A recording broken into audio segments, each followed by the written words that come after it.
Hey guys, Jim here with, we're going to cover a lot of ground with this video today. I want to do a quick shout out. I want to do a thank you to all the new subscribers that have jumped on board recently and do a grand reveal, and maybe toward the last half of the video, maybe revisit some knives that maybe, I kind of forgotten about or forgotten how much I loved. It's you have that honeymoon period, and when you first get a knife, it's the greatest thing in the world, and it's so awesome, and that's until you get the next one.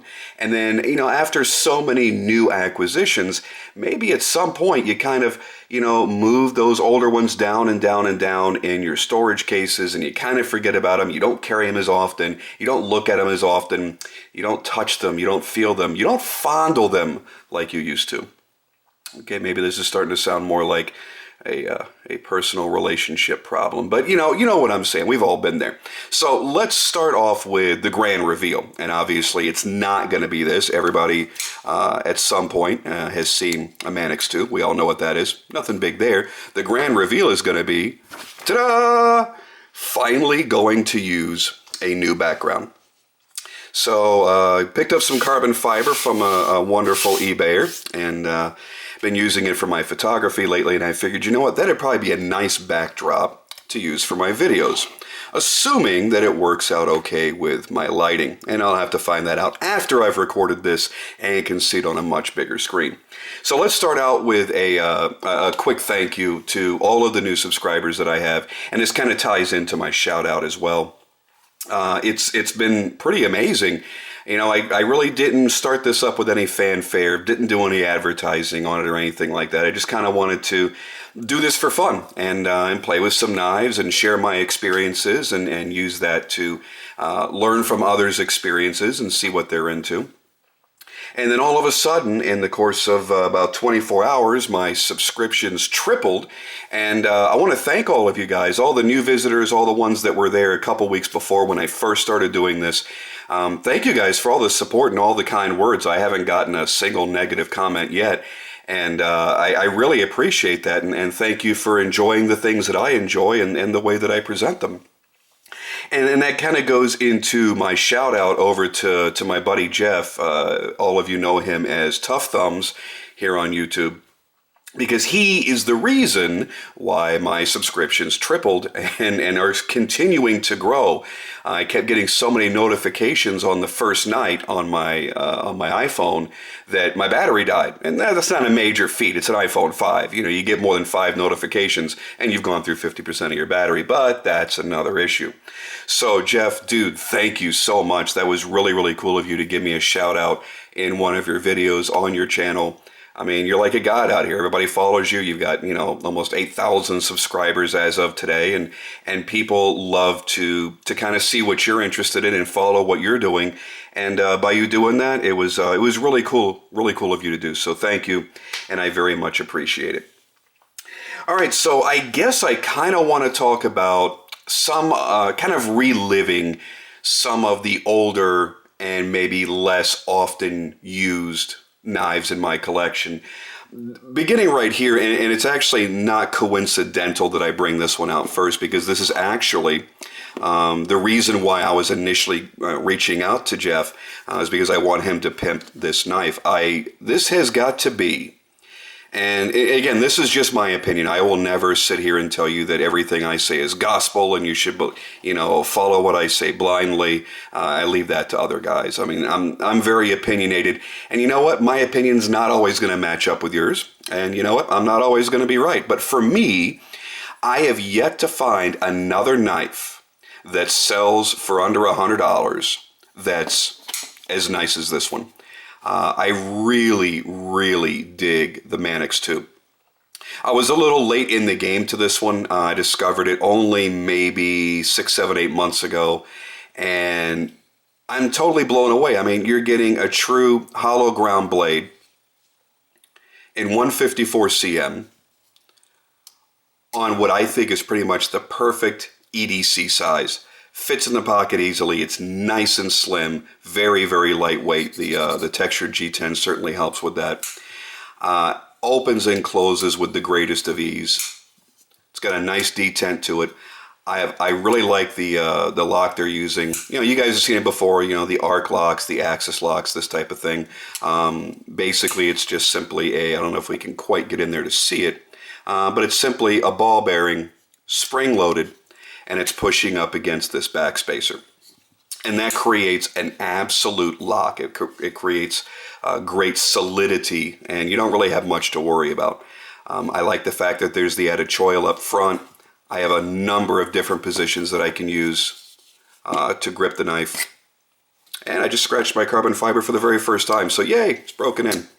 So the way I look at it, you know, I think I paid, and I bought this at a gun show, is once I finally saw it in my hands, I had to have it. I think I paid $89 for it. So you might be able to find it for a couple bucks cheaper or a couple dollars more depending on where you're shopping. But I think for the money spent, this has got to be one of the best knives out there. And that's, of course, because of the grind, because of the premium steel and the overall construction. There are a lot of knives out there for under $100 that are going to serve you well, that are going to be good EDCs, and I've got a whole bunch of those right here I plan on talking about. Kershaws mainly, but you know, with the Kershaws, you're not going to get that grade of steel. You're going to get something that's a little bit easier to corrode. It's not going to be hollow ground like this is, so that's why I put this in that category. It's got great jimping on there. I mean, really, really, really well done. Feels great, super comfortable in the hand. Ergonomically, this was very nicely done. And, you know, for me, I kind of looked at it and went, I love this knife. I really don't carry it anymore, you know, because I'm getting into such, you know, nice customs and semi-customs and things like that. I mean, really think about it.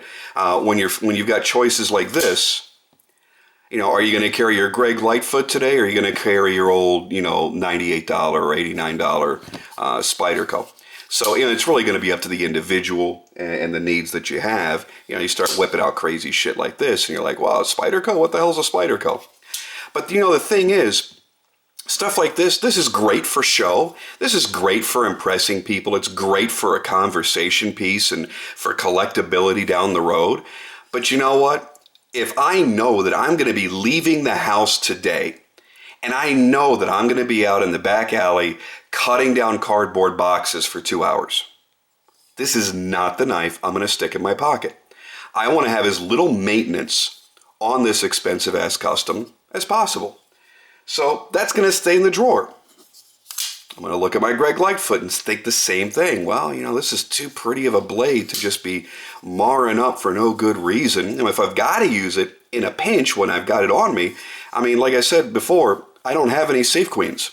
Everything I own, I carry, I use, I cut shit with. So if it came down to it, yeah, I'd cut stuff with it. Would I leave the house with the intention of doing that? Oh, hell no. That's what stuff like this is great for. And I know my voice is trailing off because I'm looking away from the camera, and I apologize for that. You know, but I still go back to one of the classics.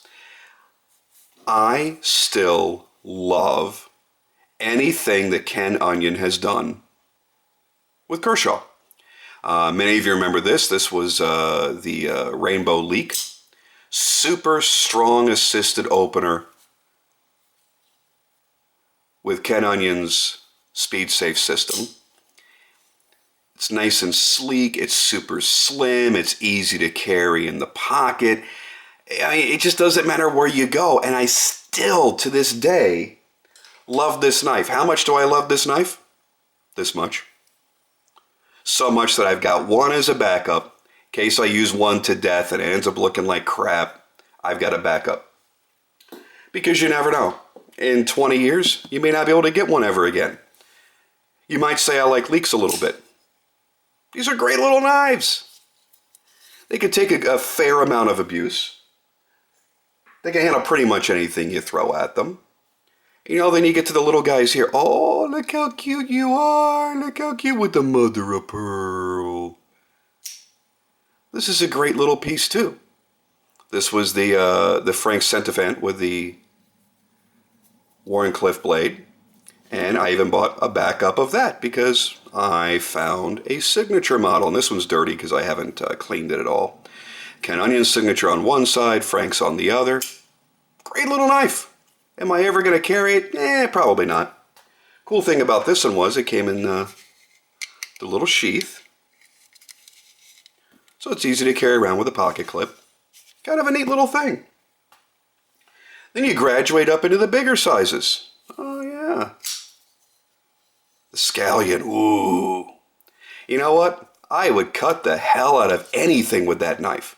The problem is, that blade is not going to stay as sharp. It's not going to last as long as that one will.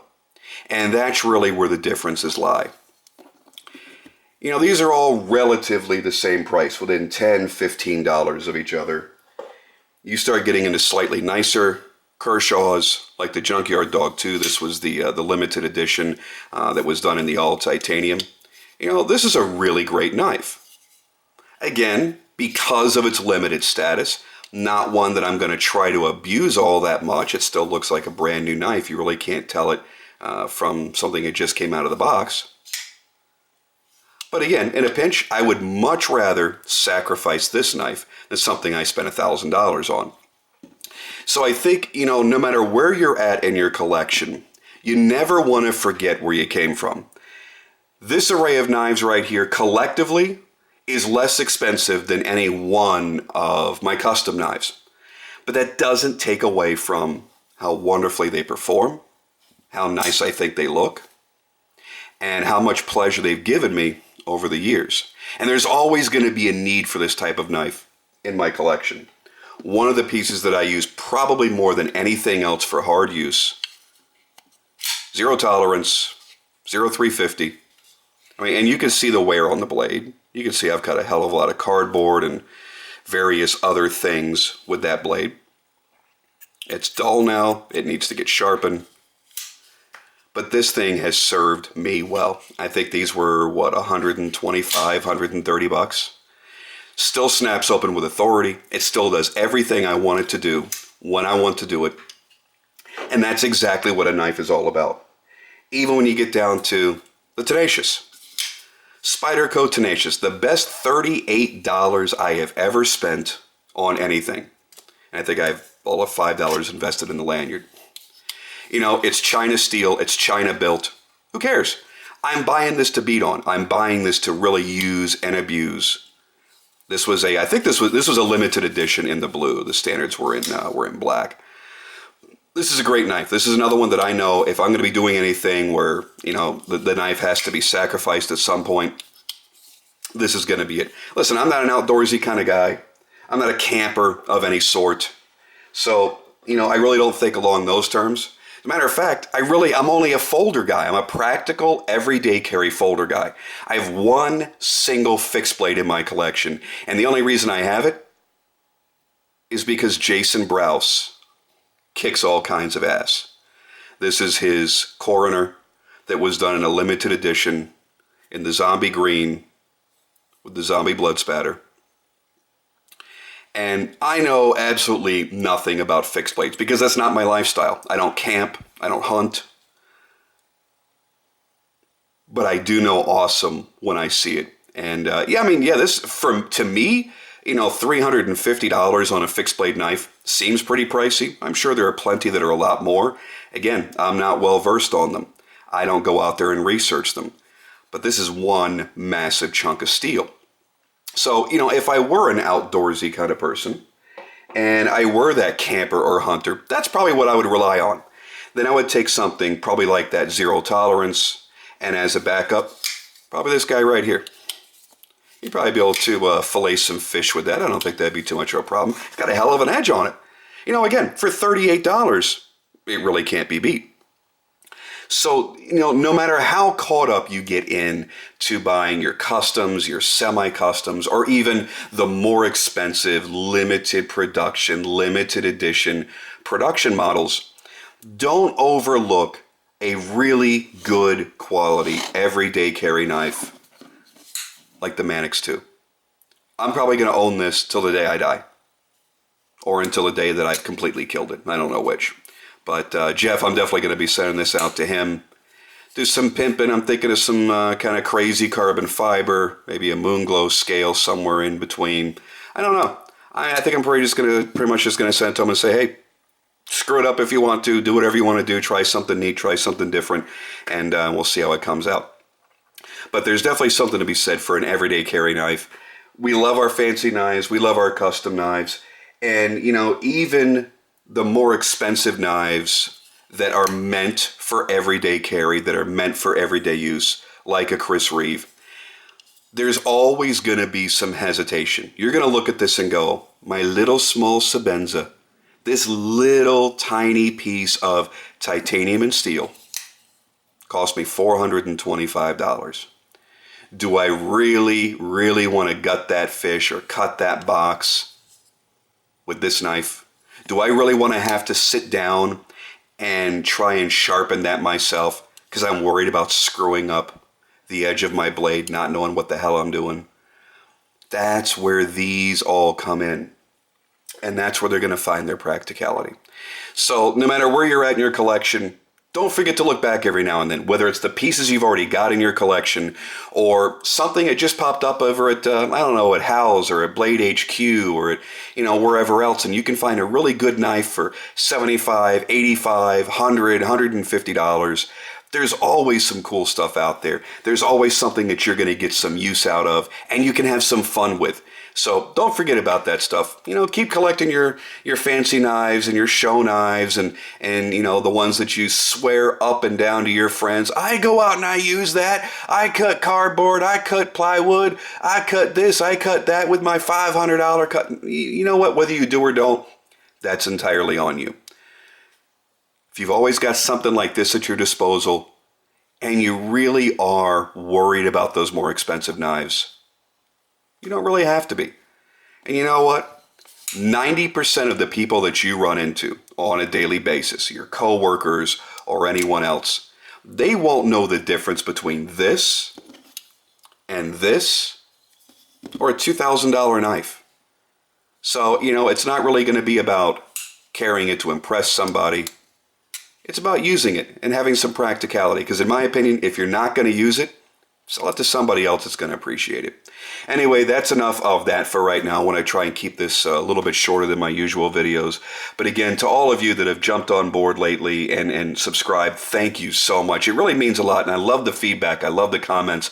Keep them coming. And I'm going to try and pump out a couple more videos tonight and see what else I've got here to play with. So again, thanks a lot, and I'll talk to you soon.